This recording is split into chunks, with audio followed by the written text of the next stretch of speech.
morning, everybody, and welcome back to the Sparks of Ingenuity podcast. I'm really happy that you all joined me here today. Before we get started, I just wanted to mention once again that you can follow me on my other social media platforms or check out my website for more content. Check out my YouTube channel. I do videos every week.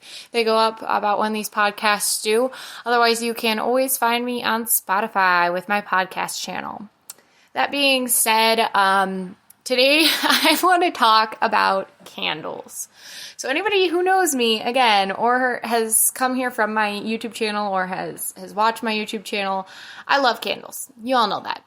And it's to the point where I have, not cabinets full of candles, but, I have a vanity in my room, and it's got all my makeup and stuff on the top of it, a typical kind of vanity, but there's this open cube shelf thing that is just full of candles. And at any given room in my house will have a candle in it. My son's room doesn't have a candle in it currently, but my bedroom, the bathroom, the kitchen, the dining room, the living room, the basement, any given room in my house is probably going to have at least one candle that can be lit and potentially one decorative candle as well. So yeah, I'm big into the candle scene, and it's becoming a problem, honestly.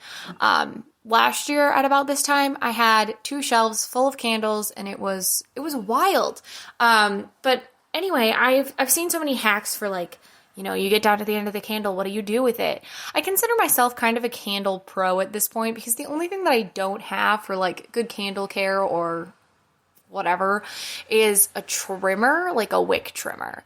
And I kind of solve the issues that, a wick trimmer solves in other ways, but that's the only thing that I don't have at this point. I've got varying different types of candles with different types of wicks, with different burn times, with different burn heats, honestly, from varying different stores. Basically, if it smells good, I like it. It doesn't matter if it's an expensive or a cheap candle, I like it. I do like to support, the higher quality candles, of course, but you do what you gotta do. So anyway, this time last year I had 2 full, shelves of candles, and I had 6 placed around my house in various locations, and I haven't purchased since, the summer of last year, I think is the last time I purchased a candle, so I'm doing pretty good, not gonna lie, doing alright. But the thing is, when I get down to the bottom of a candle, the life of a candle is basically a cycle. It's you get it and you love it and you don't want to burn it because it's so beautiful and it smells so good. And the initial fragrance is so strong that you just kind of open it in a room and leave it for a couple days to diffuse. And then you have that first burn where you're finally okay with burning it, even though you don't want to part with the candle because it smells beautiful, but you're ready to burn it, and you want candles lit. So you light the candle, all the wicks. I think I only have a couple of candles with singular wicks, and those candles are they're either small ones that I've been given, or they're my wood wick candles. Otherwise I prefer multi-wick candles just because they seem to last longer. I don't know, I just like them a lot. Anyway, you light it and you let it burn. And they say you need 3 to 4 hours for your first burn. No. I burn it, the first burn, for the whole day. I'm talking 6 to 8 plus hours. Granted, I'm home all day. I mean, I don't really do anything else. And I haven't since I really started the candle tradition, I guess you could say. But I light the candle and I let it burn that first day. It burns. And sometimes it'll burn down a significant amount. What you want to go for is where it's all wax on the top and it's all melted. It's always all wax. I don't know what I was thinking, but it's all melted wax on the top layer. It's all melted so that it burns evenly for the life of the candle. And, you kind of go through it. You get that first burn and you blow it out the first time, and it's sad. But I feel when you blow it out and there's that smoky smell like burning smell that comes off the wick that's still like smoldering is the worst side effect of candles, quite honestly, because I'm like, okay, is my fire alarm going to go off? Do I have to worry about this? Should I open a window? I usually resort to putting my lids on top after it's already been, like, the fire's already been extinguished. And I feel like that's not the best solution because then the inside gets all black and, like, sooty from the smoke. But I meant, like, I don't really want my whole room to now smell like burning because that wasn't the point of lighting the candle in the first place. But after the first burn, you still like the smell, obviously, and you're attached to the candle, but it's a little bit more distant attachment, so you can kind of light it freely and kind of burn almost as long or as short as you like, as long as it burns for like 15, 20 minutes. Most of my candles, like, once you soften that top layer of wax, it's really easy to keep softening it.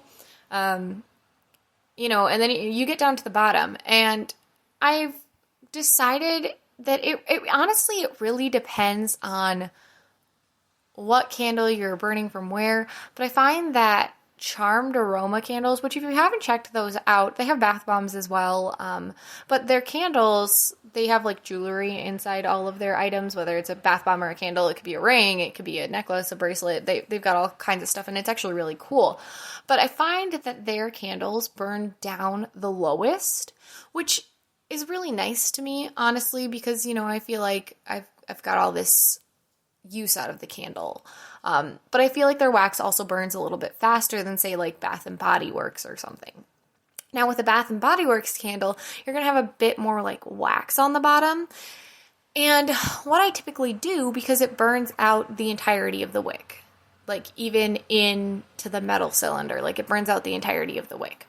So then, I boil some water, pour it in the jar, and let the wax float to the top. And one thing that I want to say about this, if you're ever trying this at home where you're like, you pour the water into the jar, make sure that the water level is at the widest point of your jar. So a lot of candle jars are not one shape. Like if you've got like a mason jar or anything with a screw-on lid, you want to pour it almost up to the tippy top, especially if you have a decent amount of wax left, because otherwise you're just going to have this wax that's too big to get out of the mouth of the jar, and then you have to break it. And I mean, it's not the end of the world, but a lot of times you lose some of the wax into the water and then you can't get it out, and it's just kind of a big mess. Whereas if you pour it up to the top and then, like try to get it out over the sink, you're going to have a lot more success.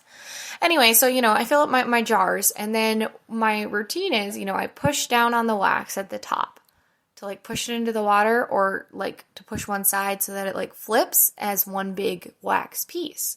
And then I put that onto like a paper towel or something, napkin, something of that sort, and dump out the water.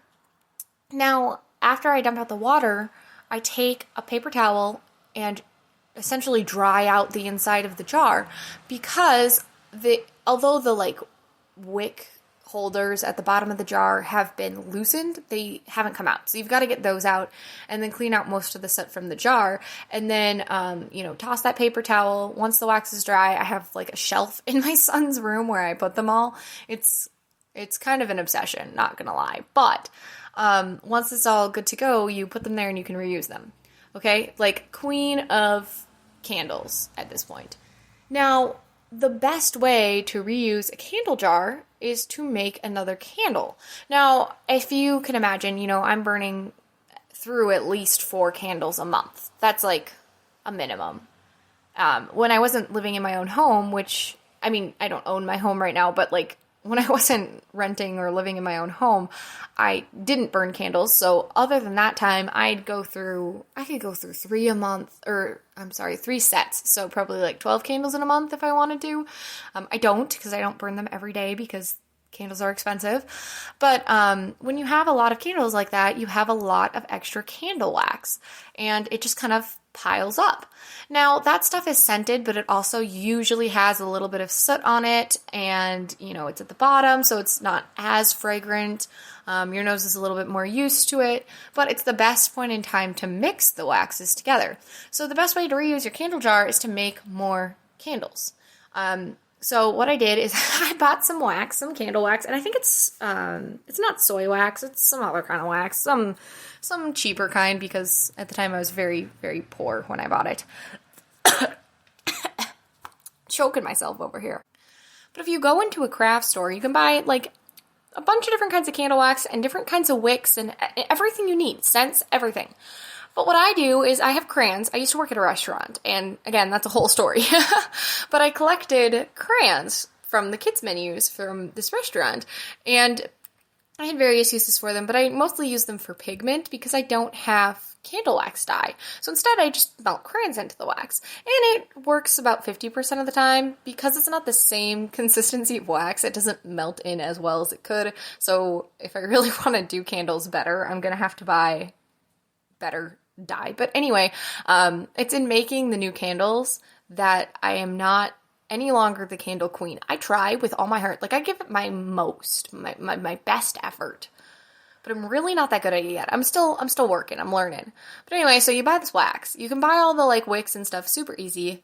And what I do is I have a singular pot that I melt the wax in. You're supposedly able to do it in a plastic like bag kind of situation, but you have to get a certain plastic bag, otherwise the plastic bag breaks a hole in it, and it's a whole ordeal.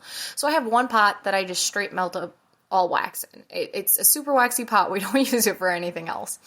But anyway, so you warm up the pot, you put your wax in, and then I melt it in and toss it into my candles. But to prepare my candles, I put them on like hot pads, because otherwise they like scorch your countertops. It's really weird. But then I put hot glue on the bottom of like the candle wick holder, put the candle wick in the way it's supposed to be, and then, set up like a stick on top, put the wick over the top, the whole shebang. Then color my wax, and if I'm melting old wax together, I'll just combine a couple of scents that are pretty close and have similar colors or are creating a color I want, and then I won't scent it anymore. I'll just add more wax, so it'll be a very light scent. That way, if it's a horrible scent, I don't feel bad about it. But anyway, so I'll melt it all together, and then I'll distribute it between my jars, and I let it harden. Now, I've watched a lot of candle making videos, and that's like exactly the process that most of these people go through. Then once it's like hardened all the way throughout, you clip off the top of the wick and you can burn it. Well, I've done this a lot, and I encounter a couple of problems. First thing, when it's cooling, the wax and the color separates, which is how I figured out my crayons are not the same consistency as my other wax. But the color will sometimes separate if I just use wax crayons to color it. And there'll be like an air bubble in the middle. So I'm like, maybe I should do this in layers, which I've done layered candles before. But the problem I always encounter, no matter what kind of candle I do, no matter how I do it, I always have this issue with the wick. I'll burn it, and the wick will burn down, but the wax won't. So I'm not really sure if I have really poor quality wicks, or if I need to soak my wicks in candle wax first, or what I need to do. I still have yet to test it out and figure it out, but I have a really big wick issue.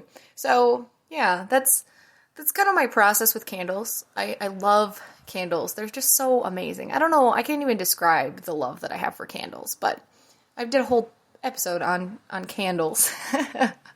Anyway, if you have any suggestions on what to do to solve my candle problem, DM me, let me know.